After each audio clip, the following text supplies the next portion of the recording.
Lo llaman el Mesías y creen que él era el Mesías político. Lo han hecho y todavía lo hacen 20 años después de su muerte. ¿Sabes que eso no es prueba para mí de que él esté realmente vivo? Algunos de ellos tienen experiencias, ¿verdad? Especialmente cuando estás hablando de eventos de hace 2000 años. Si la gente escribe eso, creo que hay suficiente duda. ¿La tumba de este hombre está vacía? Así que, ¿cuál es la prueba de que Jesús era quien dice ser en los evangelios? Bueno, primero tenemos que establecer quién pensaba que era. Cuando miras el contexto histórico religioso de la vida y el ministerio de Jesús, creo que puedes demostrar que entre las palabras históricamente auténticas de Jesús estaban las afirmaciones de que pensaba que era el Mesías judío que él mismo creía ser, el Hijo de Dios en un sentido único que lo distingue de los reyes y profetas judíos. Y finalmente, que él pensó que era el Hijo del Hombre predicho por el profeta Daniel, a quien Dios le daría todo el poder y autoridad del dominio, por lo que tenía esta autocomprensión radical de ser el Mesías, Hijo de Dios y el Hijo del Hombre. En la escena del juicio ante el Sanedrín, en Marcos 15, estos tres títulos llegan a un punto crítico cuando el sumo sacerdote le pregunta: ¿eres el Mesías, el Hijo del bendito que es el Hijo de Dios? Y Jesús dice: lo soy, y luego prácticamente cita a Daniel: verás al Hijo del Hombre viniendo en las nubes del cielo y sentado a la diestra del poder. En ese momento, el sumo sacerdote rasga sus vestiduras y dice: ¿has oído la blasfemia? ¿Qué más testigos necesitamos? Marcos dice que todos lo condenaron como digno de muerte, y eso les permitió, ya que no tenían la capacidad de llevar a cabo la pena capital, entregarlo a las autoridades romanas, calumniándolo como un pretendiente a ser rey de los judíos, y por lo tanto, una figura política que podría ser juzgada por traición y sedición y crucificado. Así que, desde la perspectiva judía, esta narrativa tiene algunos agujeros en la filosofía judía. La narrativa comienza con la idea de que Jesús aparece frente al Sanedrín y luego afirma ser el Mesías. Bueno, no hay nada criminal real en ninguno de los tratados que diga que si te declaras el Mesías, esto es en realidad un castigo, un delito de castigo. Hay muchos judíos, incluido Bara, que se han declarado figuras mesiánicas. La verdadera brecha aquí es que en los evangelios, la visión de Jesús de sí mismo como el Mesías es completamente diferente de la visión anterior de lo que es el Mesías judío, y en realidad está fuera del alcance de cómo los judíos describen al Mesías, o realmente alguna vez han descrito al Mesías. El Mesías en el judaísmo siempre ha sido una figura política que está destinada a hacer ciertas cosas: restaurar el reino de Israel, mantener el control de ese reino, traer más judíos de regreso a Israel. Todas estas cosas se consideran cosas políticas que hace el Mesías, pero la idea del Mesías como la encarnación de Dios es algo ajeno a la filosofía religiosa judía que se remonta al principio. Así que incluso la idea de que el Sanedrín lo cuestionara en esos términos y dedujera de eso que lo que quiere decir es yo soy Dios, lo que sería una ofensa mucho más punible, presumiblemente sería una blasfemia real. Eso es una rareza. Creo que tienes toda la razón al decir que la comprensión de Jesús del Mesías era radicalmente diferente de la comprensión cultural predominante del Mesías entre los principales sacerdotes y la gente común, y no cumplió con sus expectativas. De hecho, eso es lo que ayudó a que lo crucificaran. Ser el Mesías, tienes razón, en sí mismo no es una afirmación blasfema, pero para afirmar ser el Hijo de Dios en un sentido único, y luego especialmente el Hijo del Hombre profetizado por Daniel sentado a la diestra del poder, que es verdaderamente blasfemo y es suficiente para su condenación. La pregunta que creo que surge de tu interpretación, sí, tu interpretación, Ben, es esta: ¿por qué deberíamos creer en la reinterpretación de Jesús del Mesías en lugar de la que tenían los principales sacerdotes y el pueblo? Y creo que la respuesta a eso es su resurrección de entre los muertos.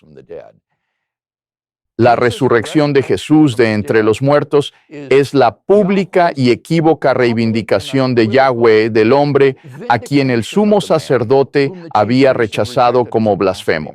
Es la demostración divina de que estas supuestas afirmaciones blasfemas son de hecho ciertas, que Él era quien decía ser, y que por lo tanto sigo a Jesús en su concepción de lo que significa ser el Mesías. Entonces, cuando se trata de la resurrección, ¿por qué la resurrección es prueba de divinidad? Porque también Lázaro es resucitado. Por eso yo quería enfatizar el contexto histórico y religioso antes de que habláramos de la resurrección. Un milagro tomado de forma aislada es inherentemente ambiguo. La interpretación apropiada de un milagro va a ser dada por el contexto histórico y religioso en el que ocurre, y la resurrección de Jesús no es solo la resurrección de cualquier cuerpo viejo, es la resurrección del hombre que afirmó ser el Mesías, Hijo de Dios e Hijo del hombre, y que fue crucificado por esas supuestas afirmaciones blasfemas. Si Dios ha resucitado a este hombre de entre los muertos, entonces Él ha, creo, de manera inequívoca y pública reivindicado esas supuestas afirmaciones blasfemas. Por lo tanto, una de las contraargumentaciones a algunas de estas es que los evangelios se escribieron significativamente después de que Jesús vivió. Incluso el evangelio más antiguo se escribió alrededor del año 70 después de Cristo, en algún lugar, o 40 años después de que Jesús fue crucificado. Así que, ¿qué puedo decir? Quiero decir que, como la mayoría de los eventos históricos, hay algún juego en las articulaciones aquí. De modo que este sería el argumento histórico contra la veracidad exacta de las revelaciones del Evangelio, por ejemplo. Ahora creo que es importante entender, Ben, que para que un documento histórico sea confiable, no se requiere que sea contemporáneo, por supuesto. Lo que yo diría es que subyacente a la inferencia de la resurrección de Jesús, hay tres grandes hechos establecidos independientemente que están respaldados por la evidencia histórica y que sorprendentemente hice mi trabajo de doctorado sobre esto en Alemania y son reconocidos como tales por la mayoría de los eruditos del Nuevo Testamento hoy que estudiaron al Jesús histórico. Estos hechos serían que después de la crucifixión y el entierro por un miembro del Sanedrín llamado José de Arimatea, la tumba de Jesús fue descubierta vacía el primer día de la semana por un grupo de sus seguidoras femeninas. En segundo lugar, varios individuos y grupos de personas presenciaron apariciones de Jesús vivo. Finalmente, el número 3 sería que los discípulos originales de repente y sinceramente llegaron a creer que Dios había resucitado a Jesús de entre los muertos, a pesar de tener toda la predisposición a lo contrario. La gran mayoría de los eruditos han llegado a aceptar como convincente la evidencia en apoyo de esos tres hechos, sin asumir la inherencia o inspiración bíblica, sino tratando los evangelios como documentos históricos ordinarios. Se puede demostrar, por ejemplo, que el hecho del descubrimiento de la tumba vacía está atestiguado por al menos 6 fuentes independientes en el Nuevo Testamento, algunas de las cuales son extraordinariamente tempranas. Ningún erudito niega que individuos y grupos vieron apariciones post-mortem de Jesús. La única pregunta es si se deben o se pueden descartar como alucinatorias. Y de nuevo, nadie niega que los discípulos originales, repentinamente y sinceramente, llegaron a creer que Dios había resucitado a Jesús de entre los muertos. Así que estos tres hechos están bastante firmemente establecidos y la única pregunta es, entonces, ¿cómo se explican mejor? Y a lo largo de la historia se han hecho intentos para explicar estos hechos sin recurrir a la resurrección, como la teoría de la conspiración, la teoría de la muerte aparente, la teoría de la alucinación, etc. Yo diría que ninguna de estas teorías naturalistas cumple los criterios para ser la mejor explicación histórica de los hechos. Ninguna de ellas es una explicación tan buena como la que dieron los discípulos originales de que Dios resucitó a Jesús de entre los muertos. Si así es, entonces creo que tenemos buenos fundamentos. De hecho, estamos casi obligados a revisar nuestra comprensión típica de quién se suponía que era el Mesías. para que podamos tener el argumento histórico de ida y vuelta, obviamente. Creo que hay argumentos que puedes hacer y creo que hay argumentos que puedo hacer, pero honestamente los encuentro relativamente poco interesantes, simplemente porque no estoy seguro de que vayamos a llegar a algún tipo de consenso sobre ellos. En el argumento histórico, por ejemplo, creo que es bastante fácil afirmar que hay una secta del judaísmo ahora mismo en la que hay una pequeña subsección de personas que creen que el Laich Rebbe todavía está vivo, ¿verdad? El Lubavitcher Rebbe falleció en los años 90 y todavía hay gente que lo trata como si no estuviera muerto. Lo llaman el Mesías y creen que él era el Mesías político. Lo han hecho y todavía lo hacen 20 años después de su muerte. ¿Sabes que eso no es prueba para mí de que él esté realmente vivo? Algunos de ellos tienen experiencias, ¿verdad? Especialmente cuando estás hablando de eventos de hace 2000 años. Si la gente escribe eso, creo que hay suficiente duda. ¿La tumba de este hombre está vacía? Quiero decir que no lo he desenterrado, así que no lo sé.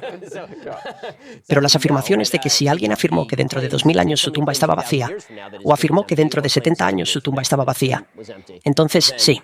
Esa es una diferencia importante. Ven, la brecha de tiempo importante no es la brecha entre los eventos y el presente. Una buena evidencia no se convierte en mala evidencia solo por el lapso de tiempo. El evento crítico, como acabas de decir, es la brecha de tiempo entre los eventos y el registro de esos eventos correctos. Y en el caso de los eventos de la vida de Jesús y su resurrección, esa brecha de tiempo es extraordinariamente estrecha. Podemos remontarnos incluso antes de la escritura de los evangelios y las epístolas de Pablo, al discernir las tradiciones en las que se basaron cuando escribieron, y algunas de estas se remontan a unos 5 años después de la crucifixión de Jesús. Estoy pensando en las que Pablo transmite a la iglesia de Corinto en primera a los Corintios 15, así que estamos en un terreno bastante bueno en términos de la antigüedad y la mayor multiplicidad de nuestras fuentes para la vida de Jesús.